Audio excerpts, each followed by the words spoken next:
Scene diawali dengan diperlihatkannya seseorang bapak-bapak yang sedang berlari. Tiba-tiba ia dicegat oleh seseorang. Tidak lama lalu si begal itu langsung menusuknya hingga tidak walah kaya. Lalu di pagi harinya terlihat stepmom cantik bernama Sharon yang sedang membangunkan anak-anak yang bernama Anthony. Karena si mama khawatir si Anthony terlambat sampai ke sekolah dan akan menjadi bahan bulian di sekolahnya nanti. Lalu ketika si mama mau pergi, ia pun dijemput oleh seorang pria yang ternyata adalah seorang polisi. Dan pria tersebut sedang menangani kasus pembunuhan suaminya si Sharon ini yang kita lihat di scene awal tadi.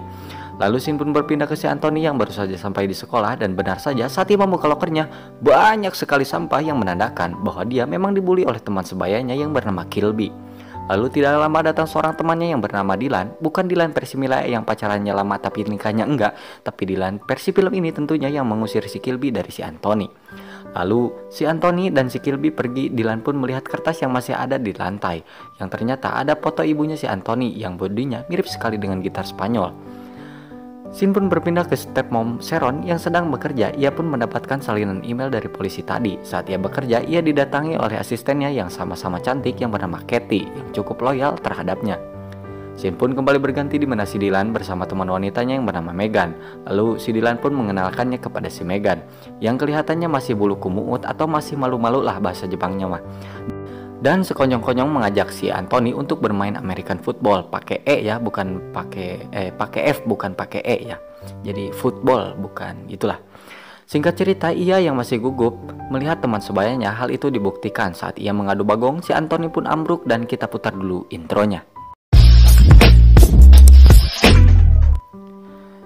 Dylan pun memberikan supportnya agar ia semangat dalam bermain adu bagong. Timbullah kecurigaan dalam pikiran si Anthony, kok kenapa gitu dia baik banget, bahkan terkesan terlalu baik buat aku, aduh. Dylan pun mengatakan bahwa mereka memiliki kesamaan bahwa ayah mereka telah tiada, dan si Anthony pun semakin akrab dengannya hingga meminta nomor si Megan tadi kepada si Dylan. Scene beralih ke mamanya si Anthony yang heran kenapa anaknya belum pulang padahal sudah sarepna gitu atau sudah sore lah gitu. Sudah petang, yang mana itu membuatnya sedikit khawatir. Saat si Anthony pulang, ia diantar oleh si Dylan. Ia pun bercerita bahwa ia sudah tidak kupu-kupu lagi atau kuliah pulang seperti saya, melainkan sudah aktif mengikuti kegiatan adu bagong di sekolahnya. Sontak hal tersebut membuat ibunya kaget sekaligus senang, yang ditambah nanti malam ia akan mengadakan party bersama teman sekelasnya di rumahnya. Saat pesta berlangsung, ibunya pun senang melihat anaknya sudah beger gitu. Lalu si mama juga diperhatikan oleh si Dylan, yang mana itu membuatnya menjadi salting atau salah tingkah lah. Saat ia izin ke toilet, ia malah kakarata ke kamar mamanya si Anthony yang langsung dipergoki saat itu juga. Yang mana ia ditanya ia sedang apa di sana, dan ia bercerita bahwa ia juga sudah kehilangan ayahnya, yang membuat si mama ini menjadi simpati kepadanya.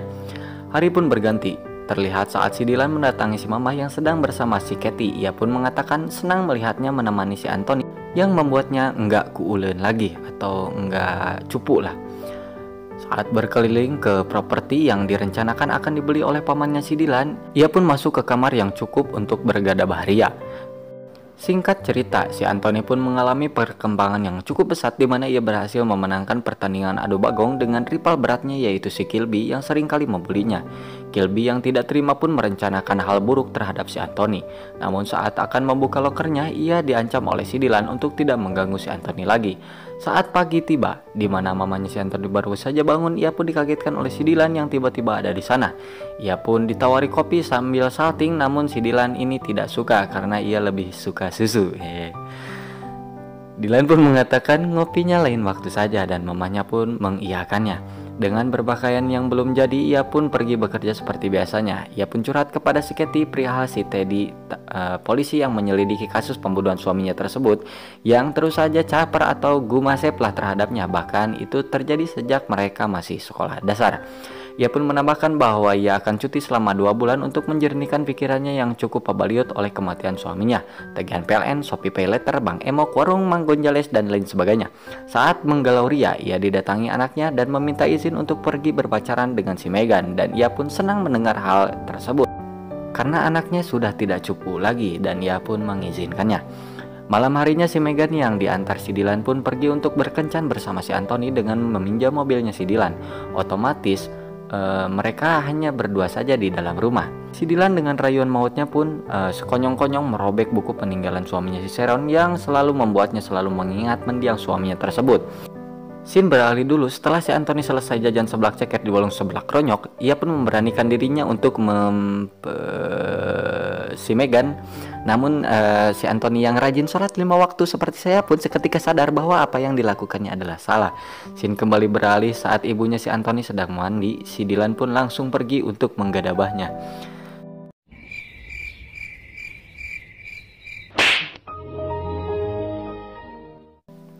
Saat si Anthony sudah pulang, ia pun ungak-ongok mencari orang di rumahnya yang tidak ada siapa-siapa.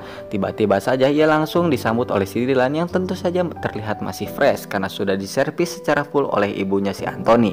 Ia pun memberikan selamat atas kencan pertamanya bersama si Megan pada si Anthony ini. Dan ibunya pun terlihat senang sekaligus plong karena udah ya gitulah. Saat ibunya terbangun, ia pun melihat sobekan kertas di catatan suaminya yang dirobek si Dylan semalam dan sepertinya ia pun udah move on. Saat ia dan anaknya keluar, di sana sudah ada si Dylan dan si Teddy yang membetulkan mobilnya si Dylan. Lalu si Teddy pun mengatakan bahwa kasusnya cukup rumit dan tersangkanya sulit ditemukan karena kurangnya bukti dalam penyelidikan ini. Si mama hanya meminta agar anak dan dirinya cukup merasa aman saja. Lalu scene pun beralih ke si Kilby yang memberitahu si Megan jika si Dylan itu adalah sosok pria yang cukup psikopat. Namun tentu saja si Megan tidak serta-merta percaya begitu saja kepada si Kilby. Dan dia menambahkan akan membuktikannya suatu saat nanti. Lalu si mama yang homreng ini juga sama-sama mendapatkan info dari si Kilby perihal jiwa psikopat yang dimiliki oleh si Dylan. Lalu si Katie juga mengatakan kalau si Dylan itu sudah tidak bisa dipercaya lagi. Hal itu dibuktikan dengan kebohongannya si Dylan yang mau membeli rumah, padahal pamannya itu hanya tukang ngusep di Jatiluhur alias pengangguran sukses seperti saya. Di sekolah, si Kilby yang masih merasa dendam kepada si Dylan juga mengatakan akan membuktikan kebohongannya yang selama ini dilakoninya tersebut. Dylan yang berjiwa santuy, bak anak senja tentu saja tidak banyak bicara karena baginya harimau si raja hutan tidak pernah banyak bacot dan pencitraan. Tidak seperti anjing yang hanya menggonggong menjadi babu pemiliknya saja. Saat si Kilby sedang latihan, Dylan yang sudah muak terhadapnya langsung menghajarnya hingga Tijung Khalid. Saat si mama yang sedang akan pergi, ia pun ditelepon oleh pihak sekolah yang mengatakan anaknya terlibat perkelahian di mana si Dylan menghajar si Kilby. Bukan secara tidak uguh-uguh, melainkan hanya semata-mata hanya sebatas membela si Anthony saja. Saat di rumah, ibunya yang kesal pun memarahi si Anthony yang masih saja menjadi bahan olok-olokan di sekolahnya. Anthony yang kecewa atas ucapan ibunya pun mengungkit masalah ayahnya yang ia sendiri tidak suka dengan aturan hidup yang sampai ibunya sendiri merobek buku peninggalan ayahnya. Lantas ucapan si Anthony barusan membuat ibunya pun menangis. Tak lama ada pesan dari si Dylan yang kembali mengajak si mama untuk melakukan anu di salah satu properti miliknya yang tentu saja kosong. Saat sampai mereka pun melakukan adegan tidak senonoh yang tanpa mereka sadari ada seseorang yang merekam kejadian tersebut. Saat pagi tiba, Anthony mencari ibunya yang tidak ada di dapur. Ia pun merasa menyesal karena sudah berperilaku kurang baik terhadap ibunya tersebut. Scene pun beralih kepada si stepmom yang baru saja bangun kesiangan diakibatkan aksinya semalam hingga 3 ronde berturut-turut. Subhanallah. Ia pun menerima pesan dari ponselnya dan belum sempat membalas, tiba-tiba ada yang mengetuk pintu rumah dan sontak itu membuat mereka kaget hingga si Dylan disuruh bersembunyi di dalam botol. Ternyata itu adalah si Katie yang membawa bantal dan ingin menginap di sana. Si Mommy pun seketika panik karena di sana ada si Dylan yang sedang bersembunyi. Saat membereskan kamar, si Katie menemukan kaos kaki si Dylan di bawah kasur dan menyangka bahwa si ibu sudah bergadabah ria bersama si Teddy.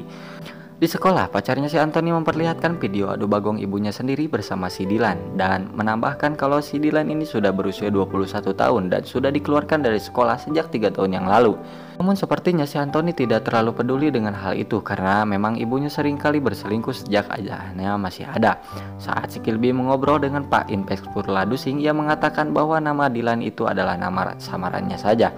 Yang mana saat ia akan mengatakan nama aslinya, Pak Inspektur Ladusing mendadak ditelepon oleh seseorang. Saat si Megan bertemu dengan si Dylan, ia menyadari bahwa si Megan sudah tahu perihal aksi mesumnya yang sontak ia mengambil HP si Megan dan menghapus video berajar tersebut. Scene berpindah saat si Katie ditelepon oleh customernya. Si Mama pun melihat video tidak senonoh sendiri yang membuat ia kaget. What's the meaning? Aya naon gitu tah. Saat si Teddy atau si Inspektur Ladusing datang, Mama pun mengatakan apakah ia melihat videonya. Si Teddy yang polos seperti saya pun mengatakan bahwa ia tidak tahu video apa-apa. Si Mama menjawab bahwa ia sudah melakukan olahraga gadabah 3 ronde bersama si Dylan tadi malam. Sontak si Teddy kaget gitu ya, rewas seperti terbentar gelap kakek Zeus yang membuatnya langsung pergi. Namun sebelum ia pergi, ia mengatakan bahwa kasus penyelidikannya akan diserahkan ke penyelidik yang lain. Dan email dari suaminya adalah bukan email asli. Scene beralih ke si Anthony yang diajak si Megan untuk bertemu di rumah. Si Dylan bilang bahwa ia akan segera OTW dalam keadaan duduk. Sesaat sampai, ia langsung disambut oleh si Dylan yang langsung membekapnya. Lalu adegan dilanjutkan ke ibunya si Anthony yang terus menelponnya, tapi tidak kunjung diangkat juga. Tak lama si Megan mengirim pesan bahwa ia sedang bersama si Anthony, lalu si Mama pun bilang ingin berbicara dengan si Anthony. Namun si Megan bilang bahwa si Anthony enggan berbicara dengan si Mama. Tak lama datang pesan pada ibunya yang memintanya datang ke tempat rumah kemarin dalam 10 menit. Lalu ia pun menelpon Inspektur Ladusing agar ada yang menemaninya. Sesampainya di sana, saat masih sendiri, ia pun bertemu dengan si Dylan yang mengatakan bahwa ayahnya telah bunuh diri yang diakibatkan rayuan mautnya hingga tergila-gila dan meninggalkannya pas lagi sayang-sayangnya ada. Dan ibunya pun juga meninggal karena sudah tidak tahan menjalani hidup sendirian dengan penuh cobaan. Coba saja si Mama tidak menggoda ayahnya, mungkin saja orang tuanya masih hidup sampai kini. Si Anthony berniat untuk membunuh si Mama agar semuanya impas. Lalu si Mama menyadari pasti si Anthony sendiri sudah disekap oleh si Dylan. Si Dylan berkata bahwa si Anthony akan baik-baik saja bahkan jika ibunya mati saat ini dengan pisau agar seolah terkesan bunuh diri. Namun karena film belum selesai ketika si Mama membanting pisau tersebut hingga melukai kaki si Dylan dan langsung melarikan diri. Saat bertemu dengan si Inspektur Ladusing, seperti biasa pahlawan selalu datang kesiangan. Dengan gumasep si Inspektur masuk dengan menodongkan pistol Glocknya. Namun si Dylan sudah terlebih dahulu kabur. Dengan sopir kepolisian sejenis fake GPS, ia pun melacak kepergiannya mobil si Dylan yang menuju rumahnya. Sesaat sampai di sana hanya ada pamannya yang dalam keadaan celeng atau mabok komik lah gitu. Tak pikir panjang mereka pun terus mencari keberadaannya karena sudah pasti si Anthony juga akan dibawa oleh si Dylan. Scene beralih kepada si Anthony dan si Megan yang dalam keadaan disekap di hutan oleh si Dylan. Sesampainya di lokasi yang dicurigai sebagai tempat persembunyian, si inspektur yang asmanya kambuh menyuruh si Mama untuk pergi lebih dahulu. Namun tiba-tiba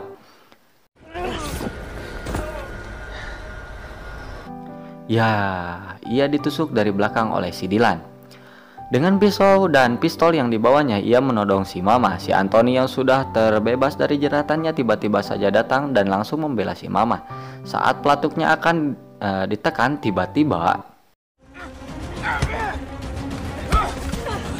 sesuai arahan sutradara, si Megan pun sekonyong-konyong datang untuk menolong. Bos, soak nggak nih? Sesaat si Dylan sudah pingsan, si Mama sangat ingin sekali untuk membunuhnya dengan pistol. Namun si Anthony melarangnya dan malah meninggalkannya. Singkat cerita, rumahnya pun berhasil terjual dan berpamitan dengan si Katie untuk bertemu si Inspektur Ladusing untuk memulai kisah yang baru. Akhir cerita, si Mama pun berpacaran dengan si Inspektur dan film pun tamat. Pesan yang dapat kita ambil gitu kan ya, jangan balas dendam, karena balas dendam terbaik adalah membuat kita menjadi lebih baik. Astaga. Saya dari DL Movie bersama keluarga mengucapkan terima kasih telah menonton gitu ya. Jangan lupa like, share, komen, dan subscribe. Jangan lupa like, comment, and subscribe.